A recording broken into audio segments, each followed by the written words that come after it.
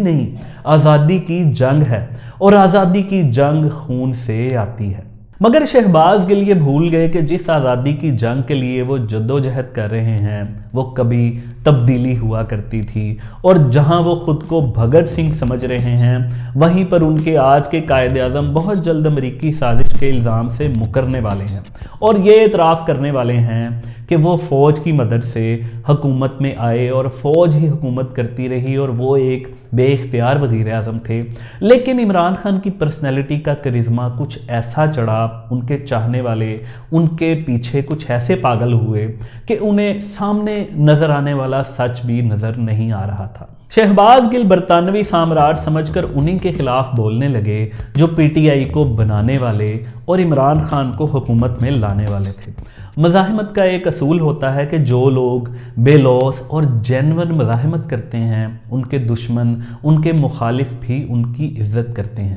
لیکن اپنے ہی پالے ہوئے اگر کاٹنے لگے تو ان کو کبھی بھی معاف نہیں کیا جا سکتا۔ شہباز گل کی قیادت نے منصوبہ بنایا کہ اب آرمی پر براہ راست حملے کرنے ہیں، اور شہباز گل کو شاید یوں لگ رہا ہو کہ قیام پاکستان سے پہلے آزادی کی جنگ چل رہی ہے، چندر شیکھر آزاد منصوبہ بنا رہا ہے، انگریز کے دور میں پبلک سیفٹی بل اور ٹریڈ ڈسپیوٹ بل کے خلاف